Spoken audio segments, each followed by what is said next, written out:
아까 첫 번째 시간에 컴퓨터의 기본 구조 했었죠. 예, 그거 중에서 제일 중요한 CPU가 있었고, CPU 중에서도 CPU의 구성 요소가 크게 네 가지가 있었죠. 네 가지 뭐였었죠?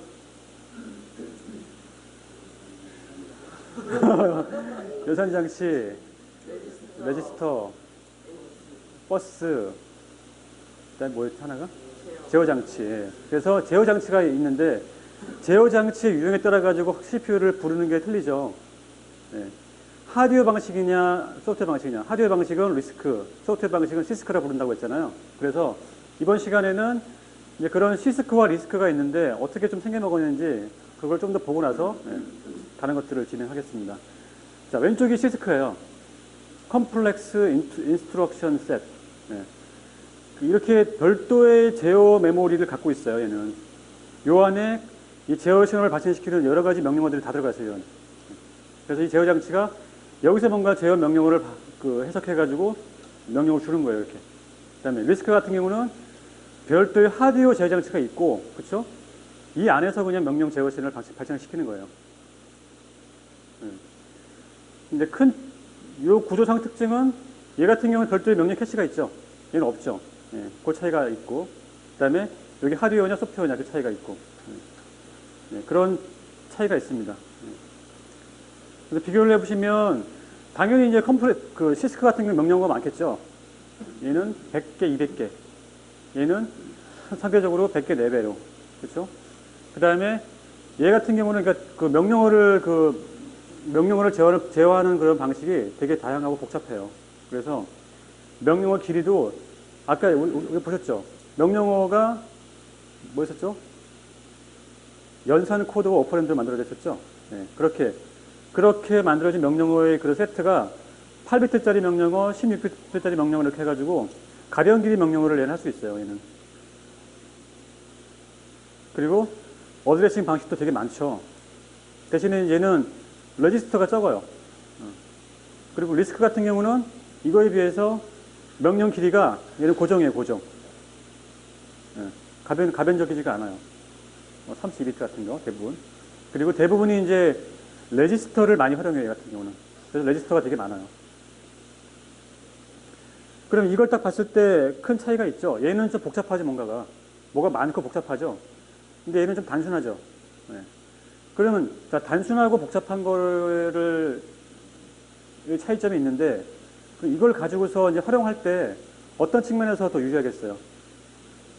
이쪽하고 이쪽을 비교해 봤을 때 각각 이제 유리한 부분이 있겠죠. 그럼 이거 같은 경우는 자, 개발자 입장에서는 명령어들이 되게 많으니까 뭐 아무거나 내가 쓰고 싶은 명령어 많을 거잖아요. 그럼 내가 특별하게 그 프로그램 만들 때 부담이 적죠. 얘 같은 경우는 그게 아니라 명령어가 개수가 제한되어 있기 때문에 복잡한 걸 하기 위해서는 여러 명령을 조합해서 해야겠죠. 이제 그런 것들에 대한 약간 차이가 있고요. 자, 그 다음에 이제 가장 큰 핵심은 뭐냐면, 자, 이 리스크 방식에서의 이거 파이프라이닝이 가장 핵심이에요, 핵심. 파이프라이닝. 파이프라이닝은 뭐냐면, 여러 개의 프로세스를 내가 병렬로 처리하는 방식이 파이프라이닝이에요.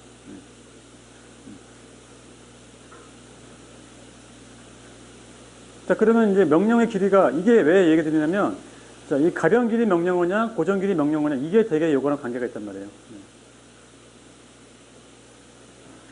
자, 아까 얘기할 때, 순제 처리 방식에서의 폰내면 구조에서 병렬 처리를 하기 위해서는 시분할 방식을 사용한다고 했죠. 시분할 방식. 근데 시분할을 할 때, 명령어의 길이가 가변적인 경우랑 고정인 경우랑 어떤 게 더 시분할하기 편하겠어요? 고정이 편하겠죠. 얘는 딱딱 끊을 수 있잖아요. 명령어 그 길이대로. 얘는 끊기 어렵겠죠. 그래서 그런 것들 때문에 이 리스크 방식에서는 상대적으로 파이프라이닝을 하기가 되게 쉬워요. 그래서 이제 최근에는 이렇게 리스크 방식의 고정 길이 명령어와 파이프라이닝 기법을 같이 융합한 그런 방식이 많이 쓰이고 있어요. 최근에는. 근데 실제적으로 보시면 이 시스크다, 리스크다고 하는 건 하나의 이론적인 개념이지 명확하게 얘는 리스크고 얘는 시스크다고 하는 걸 구분짓기가 되게 모호하거든요. 그래서 이제 보통은 이제 이것들 두 가지의 장점을 취합해서 쓰기도 해요. 그게 뭐냐면 EISC예요. Extended Instruction Set Computing. 요게 93에 문제 나왔었죠. 93에 조직응용 기술사 시험 문제에 나왔었어요. 시스크 방식, 리스크 방식, EISC 방식을 비교 설명하시라고 나왔었거든요. 네. 그래서 이제 기본적으로 이런 것 두 개의 장점을 잘 취합해가지고 하이브리드 된 형태로 많이 쓰죠. 최근에는. 특히 인베디드 시스템 같은 경우에는 그렇게 EISC 방식으로 써요.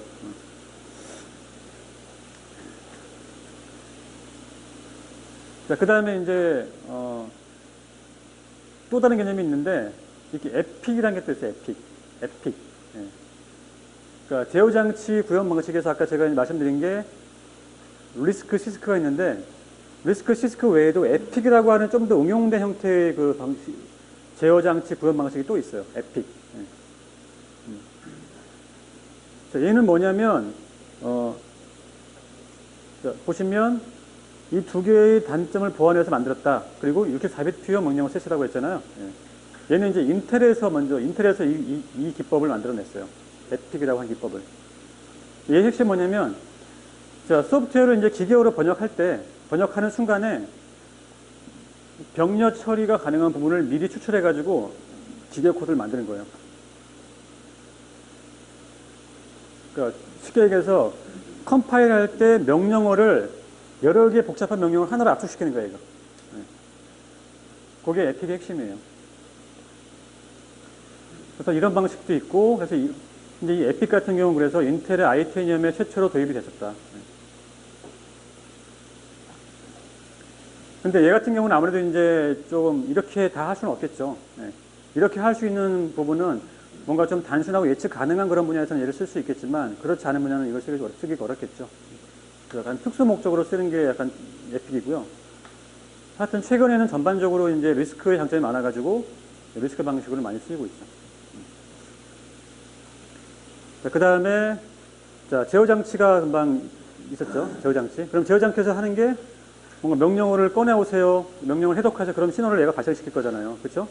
그럼 제어 장치가 명령어를 이제 뭔가 인출에서부터 쓰기까지 신호를 발생시키는데 그럼 그런 명령어의 사이클은 어떻게 되어 있을까? 명령어의 라이프 사이클은 어떻게 되어 있을까? 이제 이게 이 그림입니다. 아까 처음에 얘기했듯이 명령어를 꺼내오고 해석하고 실행하고 쓰는 거가 있겠죠. 이 중간에 당연히 이제 뭐 데이터를 갖고 오거나 그런 것도 있겠죠, 물론. 그래서 크게 이렇게 나누고요. 이 두 개를 이제 쪼개봤을 때 꺼내오는 거하고 실행하는 사이클 두 개가 있다 이거죠. 인출 사이클, 실행 사이클. 그리고 이렇게 지금은 네 단계로 분리했는데 이거는 더 잘게 쪼갤 수 있어요. 잘게 쪼갤 수 있어요. 세분화시켜가지고. 자, 그러면 이제 아까 봤던 CPU를 더 세분화시킨 게 이거예요. 더 세분화시킨 게. 그쵸? 아까 여러분들이 봤던 건 뭐냐면 자, CU하고 ALU하고 버스 봤었죠. 그 나머지가 다 레지스터라고 제가 얘기했잖아요. 레지스터를 이렇게 제가 쪼개놓은 거예요. 이렇게. 중요한 레지스터만 5개로.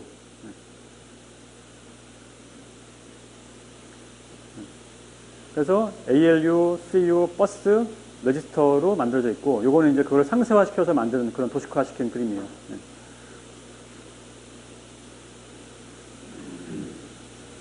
이 그림 보면 뭘 하는 거겠다가 이해가 되죠? 한번 예측을 해보세요. 이 그림 보고 어떻게 하겠다는 건지. 하여튼 이런 구조를 가지고서 이걸 할 거예요. 그렇죠? 자, 그러면 이제 하나씩 보죠. 자, 인출 사이클. 결국은 이제 이 CPU가 메모리에 있는 뭔가 명령어를 꺼내와야 되겠죠? 어떻게 하느냐? 아이고, 잘못했네.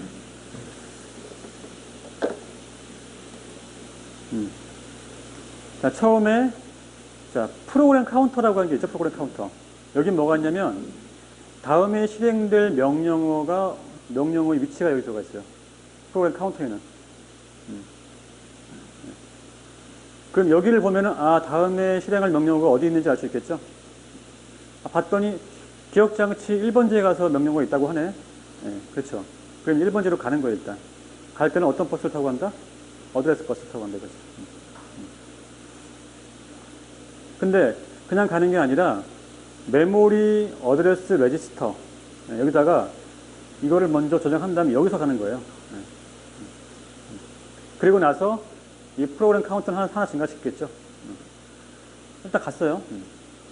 가서 이제 이게 T 제로 사이클이죠. 갔더니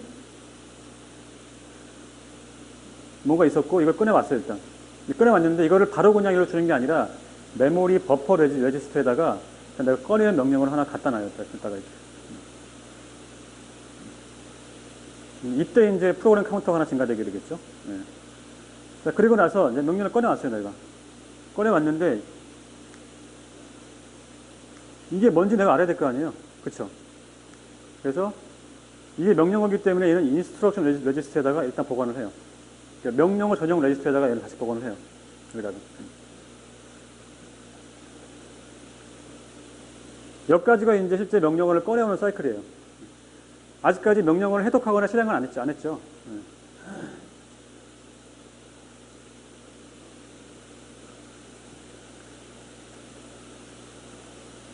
자, 그러면 지금 이제 이게 각 사이클별로 가는 거니까, 요 지금 T0, T1, T2 사이클, 그쵸?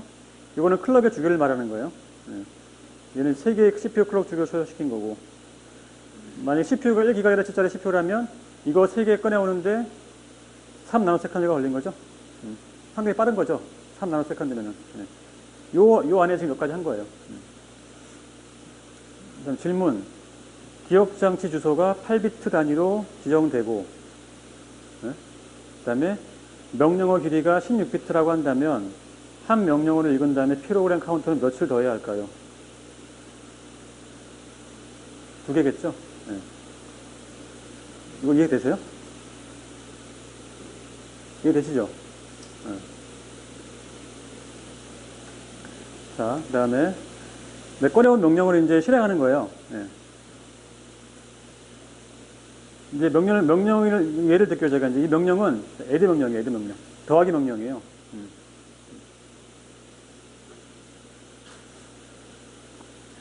어떻게 하는지. 자, 처음에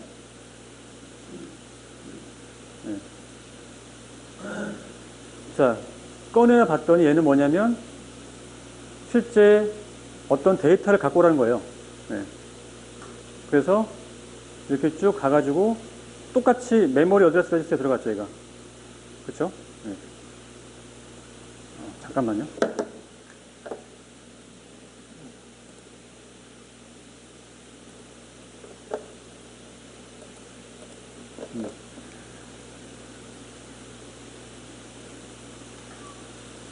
자, 처음에 여기 꺼낸 명령을 이제 명령어를 이 컨트롤 유니트가 해석해가지고 데이터를 꺼내오란 거구나. 그렇게 인식을 했죠. 예. 그러면 데이터가 있는 번지가 어딘가 있겠죠? 여기에. 그걸 여기다가 일단 보관을 해요. 예. MAR에다가 데이터가 있는 번지를 저장을 하고 가는 거예요. 그렇죠?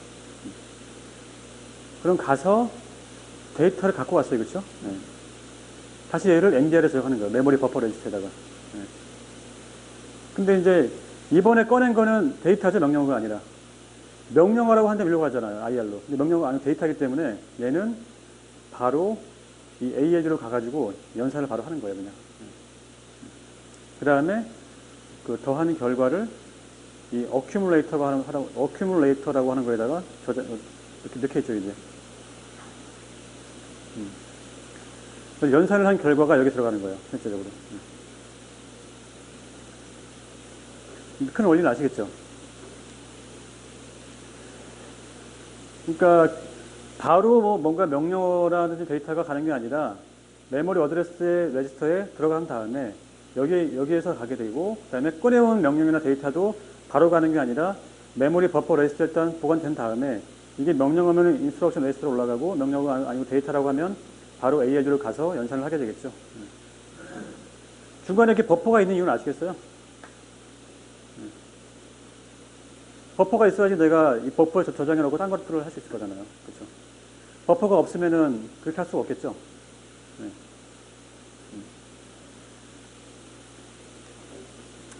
그 다음에 아까 제가 얘기했던 이제 리스크 방식에서 속도를 향상시키기 위해서 파이프라이닝이라고 하는 기법을 사용하는데, 그런 게 파이프라이닝이 뭐냐? 아까 파이프라이닝은 시분할이라고 하는 거가 큰 메커니즘이죠. 시분할. 네. 그럼 결국은 이제 여러분들이 아까 처리되던 명령어들을 여러 단계로 분리시키는 게 핵심이에요. 핵심. 어떻게 내가 분리시킬 것인가. 그게 핵심이죠. 그래서 얘 같은 경우 파이프라인 특징은 일단 병렬 처리가 핵심이고, 그 다음에 이와 같은 여러 가지 기법들이 나왔어요. 뭐 슈퍼 파이프라인, 뭐 슈퍼 스칼라, VLIW 등으로 발전을 했어요. 네, 이렇게. 당연히 지금은 뭐가 쓸까요? 이게 쓰이겠죠? 이거나 이게 쓰이겠죠? 요 VLIW는 아까 얘기했던 인텔 i10은 CPU 있죠? 인텔 i10이요. 에픽. 네, 그 방식이 이거예요. VLIW. 자, 그러면 하나씩 보죠. 단일 파이프라이닝. 딱 보시면은 이게 원래 명령 인출 사이클이죠. 패치 인스트럭션, 그쵸? 명령 꺼내오고, 디코드 인스트럭션, 해독하고, 그다음에 execute 인스트럭션, 명령 실행시키고, write back, 네, 저장하는 거. 요게 이제 하나의 그런 그 명령어 라이프 사이클인데, 요거를 일단 얘는 네 단계로 쪼갠 거죠? 네 단계로 쪼개가지고, 이것들을 이제 중첩시킨 거예요. 이렇게. 원래라고 한다면, 이거 한 다음에 밑에 거 이렇게 실행되고, 이게 여기 실행되게 되잖아요. 얘는 그게 아니라, 이 단계 끝나기 전에, 배치하고 나서 바로 디코드 할 때 이게 들어가는 거예요. 요 다음 단계가. 똑같이. 이게 왜 가능할까요? 명령어를 꺼내는 거랑 해독하는 거는 각각 다른 면이 하는 거잖아요. 그렇죠? 결국은 이렇게 봤을 때 두 개는 독립적인 거죠. 같이 할 수 있는 거 아니에요. 네. 이런 식으로 해서 이제 병렬성을 증가시키는 거죠. 네. 그래서 원래라고 한다면 이 4개 명령을 실행시키는데 몇 초 걸려야 되죠? 원래는?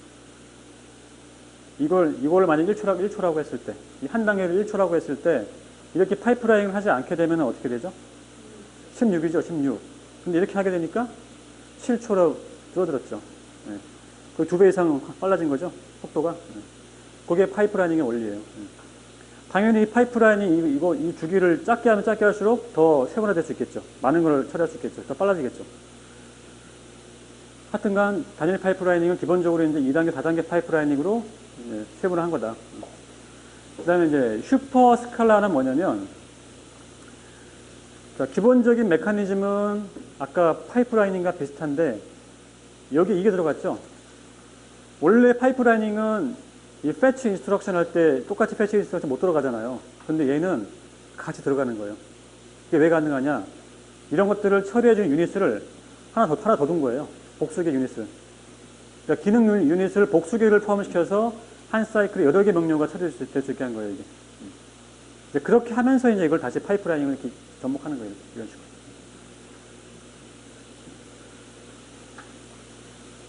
그리고 초창기 때 그 펜티엄 프로세서에서 슈퍼스칼라 방식을 채택을 했고요. 네.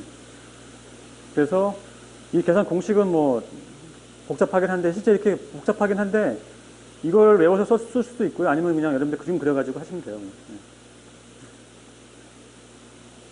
자, 그 다음에 슈퍼 파이프라인. 자, 아까 파이프라인은 단계가 이제 단계가 적었잖아요. 이 세분화 단계가. 근데 슈퍼 파이프라인은 이 파이프라인의 단계를 좀 더 세분화시킨 게 슈퍼 파이프라인이에요. 별거 없어요.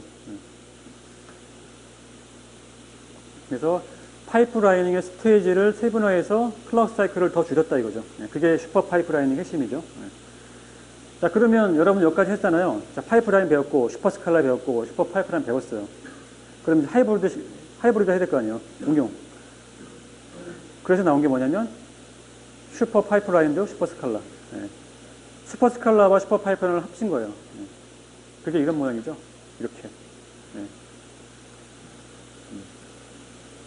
그래서 이렇게 발전됐고, 최근에 대부분의 고성능 프로세서는 다 슈퍼 파이프라인의 슈퍼 스칼라 방식을 쓰게 돼 있어요.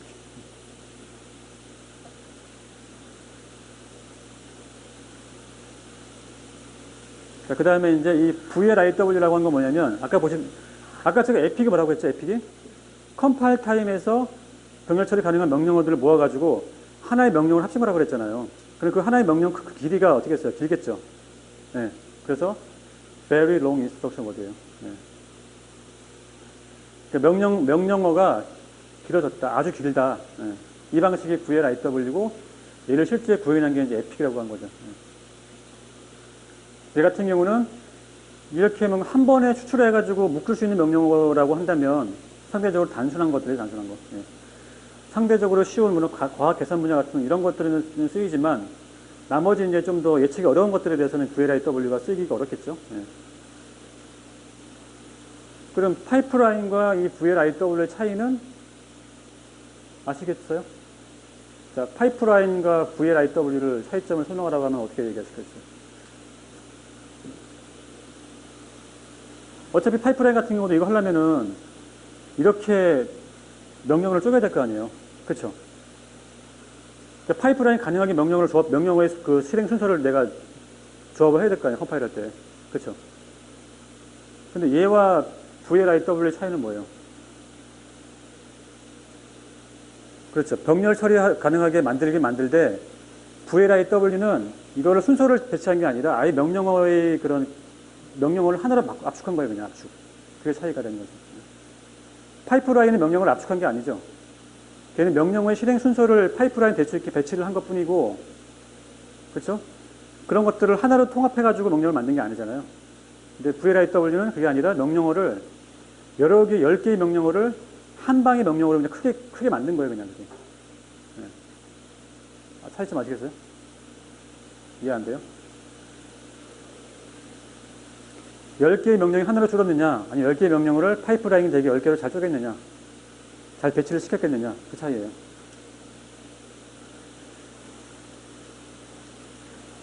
자, 그러면 제가 금방 얘기했잖아요. 파이프라이닝 할 때 파이프라이닝 스테이지별로 이렇게 잘 쪼개서 넣는 게 되게 중요하다고 했잖아요. 그렇게 안 되면 무슨 일이 발생할까요? 네, 그렇죠. 계산이 제대로 안 되겠죠. 뭔가 전후 관계가 있을 텐데 그게 뒤바뀌게 되면 엉뚱한 게 나오겠죠. 네. 그래서 그게 뭐냐면 이제 그게 바로 파이프라이닝에서 이제 나타날 수 있는 문제점들이에요. 세 가지가 크게 있어요. 구조적 문제, 제어 문제, 데이터 문제가 있단 말이죠. 네. 자, 구조적으로는 이렇게 파이프라이닝 된 그런 명령어들이 독립적으로 돼야 돼요. 뭔가 자원을 충돌시키거나 그렇게 되면 안 되겠죠. 네. 네. 그게 이제 문제가 있고, 그 다음에 제어 해저드. 내가 분기 명령이나 점프 명령을 해야 되는데, 그게 잘못돼서 딴 데로 갈 수 있겠죠. 그런 이제 분기의 곤란한 문제. 그 다음에 데이터 해저드. 내가 앞 단계의 명령을 실행한 다음 결과를 받아가 다른 걸 해야 되는데, 그거를 못하게 될 경우가 발생할 수 있겠죠.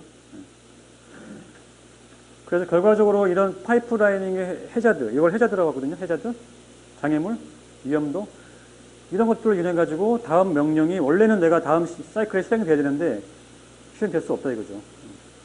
이제 그런 문제가 생기고 이거를 최소화시키게 이제 파이프라이닝을 디자인을 해야겠죠. 이건 CPU를 만드는 그런 회사에서는 그렇죠.